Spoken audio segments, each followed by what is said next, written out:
زندگی سے ضد کرنا چھوڑ دو، کچھ صلے اس جہاں کے لیے نہیں ہوتے، سبھی خواہشیں اس دنیا میں پوری ہونے لگے تو پھر اگلے جہاں کے لیے کیا باقی رہ جائے گا۔ اگر اللہ تمہیں کسی تکلیف میں مبتلا کرنا چاہے تو کوئی اسے دور نہیں کر سکتا، اور اگر اللہ تمہیں کوئی خیر پہنچانا چاہے تو کوئی اسے روک نہیں سکتا، اور وہ ہر چیز پر قادر ہے۔ یقین جنہیں ہو رب کی ذات پر، وہ حالات کی سختیوں سے ہارا نہیں کرتے۔ جن کے دل میں ہو اللہ کا نور، وہ دنیا کے اندھیروں سے ڈرا نہیں کرتے۔ اللہ پر بھروسہ جن کا کامل ہو، وہ مشکلات میں کبھی بھی گھبرایا نہیں کرتے۔ اپنی ذات کے اندر ایک ایسا انسان ڈھونڈو جسے صرف اپنے لیے ہی نہیں بلکہ دوسروں کے لیے بھی جینا آتا ہو۔ رحم دلی دنیا کا سب سے خوبصورت تحفہ ہے۔ آپ دنیا والوں پر رحم کریں، اللہ تعالیٰ آپ پر رحم فرمائے گا۔ آقا فرماتے ہیں جب اللہ کسی بندے سے محبت کا ارادہ فرماتا ہے تو اس پر آزمائشوں کی بارشیں برسا دیتا ہے۔ کمال کی بات ہے، اللہ محبت بھی فرمائے اور آزمائشیں بھی فرمایا۔ رب یہ چاہتا ہے میرے بندے سے دنیا میں جو خطائیں ہو گئی ہیں نا، آزمائش بھیجوں، یہ صبر کرے، اس کے سارے گناہ دنیا میں معاف ہو جائے، میرے پاس آئے تو اسے جنت میں داخل کر دوں۔ کسی نے کیا خوب کہا ہے کہ ضروری نہیں کہ کوئی آپ کو سمجھ پائے، ترازو صرف وزن بتا سکتا ہے، آپ کا معیار نہیں۔ نہ دیکھو دنیا کی طرف، دنیا رلا دیتی ہے، نہ راضی کرو بندوں کو، بندے تھکا دیتے ہیں، نہ پیچھے بھاگو ہر وقت دنیا داروں کے، یہ انسان کو کمزور کر دیتے ہیں، وہ تو قریب ہی بہت بڑا ہے۔ دو آنسو بھی زمین پہ بعد میں گرتے ہیں، بندے کے گناہ سارے پہلے معاف فرما دیتا ہے۔ جب اللہ کسی کو پسند کرتا ہے تو اس کی پریشانیاں بڑھا دیتا ہے تاکہ وہ اس کو اپنے قریب کر سکے۔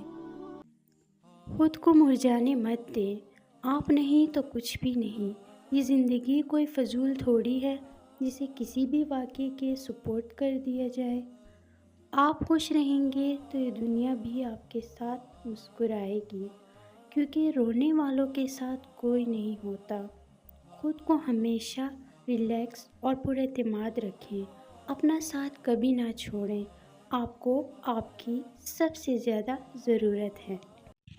جب ہم اللہ کو پکارتے ہیں تو اللہ تعالیٰ ضرور جواب دیتے ہیں۔ اللہ کی مدد ایسے طریقوں اور اتنے خوبصورت انداز سے ہم تک آتی ہے کہ اگر ہم غور کریں تو حیران ہو جائیں۔ جیسے کوئی لائن، کوئی آیت، کوئی حدیث سنتے ہی دل بدل جاتا ہے، وہ ایک مایوسی کا خیال دل سے غائب ہو جاتا ہے۔ ایک بے معنی سی چیز بھی کیسے ہمارے دل پر اثر کر جاتی ہے کہ پتہ ہی نہیں چلتا۔ یہ اللہ کا جواب اور مدد ہی ہوتی ہے، کیونکہ کچھ بھی بلا وجہ ہم تک نہیں آتا، کچھ باتوں کے پیچھے اللہ کی مصلحت اور مدد بھی ہوتی ہے۔ اللہ کی محبت ہو، دعا پر یقین ہو، عشق کی تہجد ہو، صبر کی راہ ہو تو منزل صرف کن کی ہوتی ہے۔ دعا ہے کہ سب کو خدا شاد رکھے۔ ایک ایک فٹ کے 100 گڑھے کھودیں تو پانی نہیں نکلے گا، لیکن 100 فٹ کا ایک ہی گڑھا کھودیں تو پانی ضرور نکلے گا۔ اپنی صلاحیتوں اور قابلیتوں کو 10 جگہوں پر لگانے کی بجائے اپنی تمام تر صلاحیتیں ایک ہی جگہ پر لگائی جائیں تو اس کا بہترین صلہ ملتا ہے۔ کچھ لوگ بے وقت کی بارش تک سے گھبرا جاتے ہیں، انہیں ٹینشن ہونے لگتی ہے کہ فلاں کام کرنا تھا، فلاں جگہ جانا تھا، اب کیا ہوگا۔ یہ اتنی بڑی بات تو نہیں ہے، یا ہے بات یہ ہے کہ کہیں نہ کہیں ہم نے ہر چیز پر پریشان ہونا سیکھ لیا ہے۔